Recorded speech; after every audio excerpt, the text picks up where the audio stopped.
Hello, everybody. Welcome back. Another episode, Skeleton Crew, Master Archives Analysis. I'm your host, Tima, also known as Master Archivist. Sorry. And we're going to be doing episode 4 of Skeleton Crew. This is easily my favorite show. Well, probably my favorite tough to say. My favorite Disney Plus Star Wars show. You know? Like, for me, I really enjoyed Mando, but I really enjoyed Mando, but for me, this is there. You know, like, it just has a great sense of fun. So we're going to talk about, this is episode 4. A lot of cool lore is going to be dropped in this one. A lot of things to continue our adventure. Also, a very interesting side plot. This is definitely, I think, the oddity episode. I think people would argue and say filler. I wouldn't go that far. I would say, though, this episode kind of only offered stuff more towards the end of the episode. So let's kind of get into that. I think this was filmed by the Daniels, who did a Swiss Army Man, if I remember correctly. So of course the children go and they speak to SM-33. Of course, utters a phrase we're very used to at this point. I can't remember no Atten. Apparently, though, we could remember landing upon at Akron. That's where we end up for this episode. It's one of the 7 Jewels of the Old Republic. I really like the way they kind of set this up for them landing on Akron. They land in, it's like this creepy Twilight Zone scenery, you know? Like, they're familiar with the location, but it's completely changed. It's deserted. It's destroyed. It is war-torn, which realistically, I think in the grand scheme of the Star Wars universe, this is probably what it would have looked like 9 times out of 10. I also it's kind of like a Planet of the Apes reference, I want to say. Like, kids were talking, and they're like, oh, maybe, like, when we, maybe, we slept for, 100 years. And I was like, no, we couldn't have. I also thought it kind of gave, Terminator 2 vibes, like Sarah Connor's, dream. Yeah, so they end up on that Akron, and they figured they'll go investigate, leaving Jod on the ship with everyone. I thought it was kind of weird. SM-33 is a babysitting mode. I really can't tell. I mean, I know it's a joke, obviously, but at the same point, I'm like, you just come pre-programmed with that? Like, do pirates just anticipate that? Or maybe kind of show you what kind of pirates had SM-33. Maybe it was like a Yondu type situation. Jod ends up, while staying on the ship, and Jod ends up being the MVP for this whole episode. He ends up, first off, robbing Wim of, all his credits. And shout out Wim's dad, because I don't remember there being this many credits. And I feel like I gotta rewatch the episodes, because I can't figure out how Wim has this many credits, especially for the next episode. I thought Wim only had 10 credits or something in his pocket, but apparently not. He goes and he robs Wim of all his credits, or so we think. That's just gonna be, you really sit there and you think he's slimy, because that's all you've been told from last episode. Kimmy mentions just not to trust Jod. Really, everyone you come across says not to trust Jod. And from here, you end up thinking, all right, he's just going to rob the kids, SM-33 is not going to let him get anywhere. But you kind of just leave it at that. You go, oh, he's just slimy. But, while he's doing all that, the kids end up investigating at Akron, finds this dilapidated paradise. It's like oxymoron, isn't it? This dilapidated town, what looks exactly like their home, just completely destroyed. And you end up finding kids in war. It's very weird. That's why I think this episode is such an oddity and great at the same time. Because you find these child soldiers, and the adults in this world are, the kids and adults, they say, are on the same level. The main adult here, he's also running this more like a cult. The kids are end up taken into battle. Skeleton Crew is brought into battle, leading the charge, and it's a break between the Troiks and the Hattons. I thought it was interesting. The girl had what I believe was a French accent. I just thought it was very interesting. Usually I say that's, usually the French accent we hear is usually with Twi'leks on Ryloth. So I just thought it was kind of interesting. I feel like you don't really see, at least the French accent passed around. I could be wrong. If it's not French, please correct me. Let me know in the comments here. But and the leader's name, General Strix, just with child soldiers, and you can see like they are well trained, but leading them to battle this constant fight between the Hattons stealing their Eopes. If you remember, Eopes are, I thought, mainly native to Tatooine. Apparently is not the case, or maybe there's like a trade at some point. And I suppose this is, from the way they described it, it sounded like the war just happened like 2 days ago, you know? And the way they described it, I'm like, yo, this happened 2 days ago. This is an insane war. They end up having that, you know, this great Neil episode, and I find that to be the case. A lot of these episodes here, everyone gets an arc. Neil gets an arc, Vern gets an arc. Fifth episode, which we'll talk about next, Wim gets an arc, and then the sixth episode, which we'll talk about coming up, KB gets her arc. So, you know, and that's the thing I find with these episodes, they've done pretty good, which I know I've spoken highly of with Bad Batch as well, is when they're giving, you know, even in these episodes, I can't say they're a waste when there is plot development and, more importantly, character development. Because the plot development doesn't really come till the end of the episode. The character development is sprinkled throughout. So throughout, we end up having one of the children here of the Troik's crew becomes infatuated with Neil and vice versa. And Neil just basically gives advice like, hey, you guys ever just thought about not fighting? Maybe just apologize, come to terms? And they're like, yeah, not an option we have. Like, hey, it's an option. You're not exploring it. You know, and it was fun. Like, I think, you know, Neil's a very wholesome character through the show.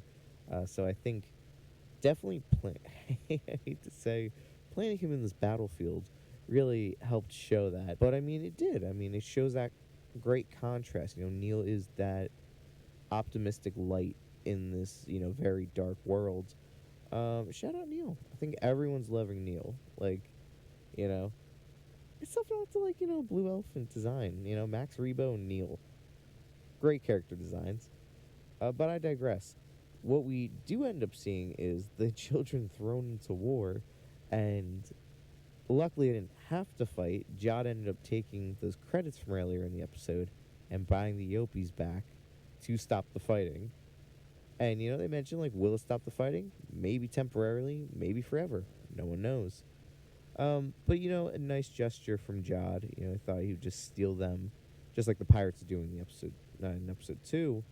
But he ends up using to actually save the kids. So, you know, despite everyone saying you can't trust them, there is this great part to him, you know, which to me is leading up to the what's the catch, you know. Definitely just feels more like a front. Speaking of fronts, it's a good segue. SM-33, our beloved first mate on the skeleton crew here. Throughout these past couple episodes, he constantly coins the term whenever asked about at Akron. He's like, I don't recall no Akron. Horrible. That's my horrible impression.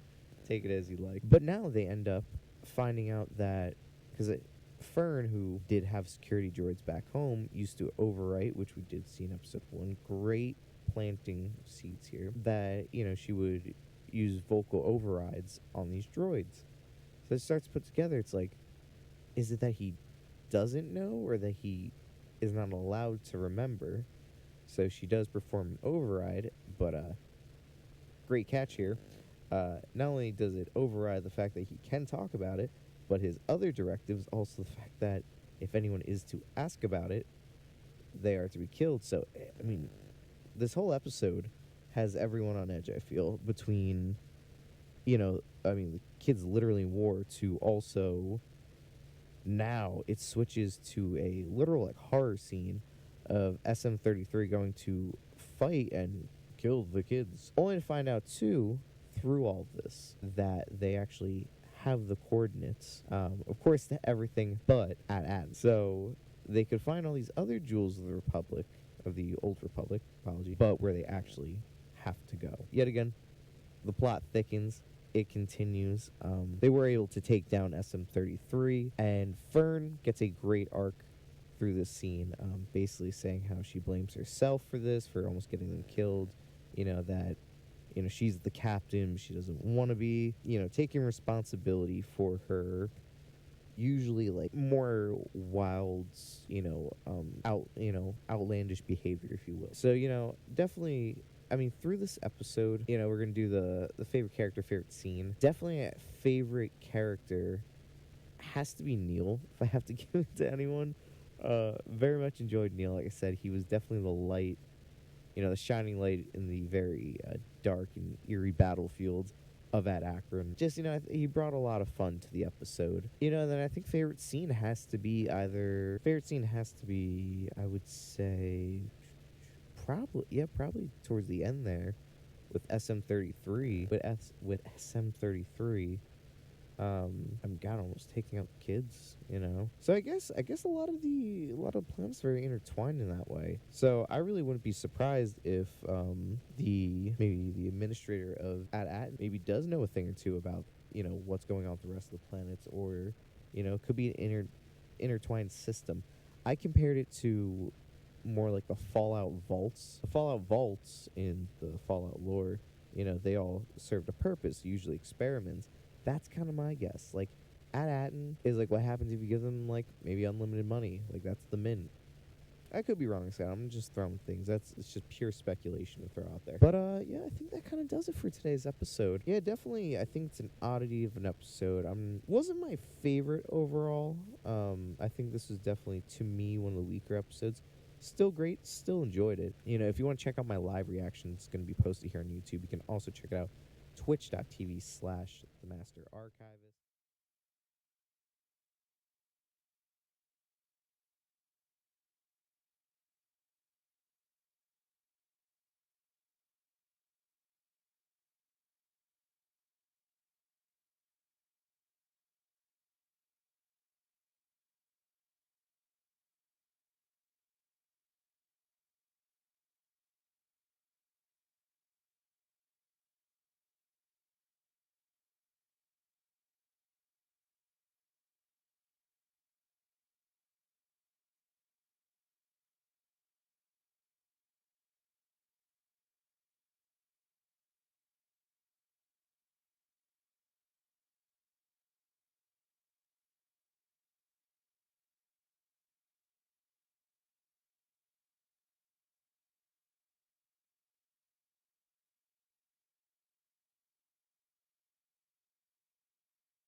And this show's got me excited, hyped. I mean, you can see my live reaction. I literally am there. There's some points in I think it was episode 5, 5 or 6, I want to say, where I was literally just ecstatic, like almost near yelling at how some of the episodes were playing out, and I had such a great time.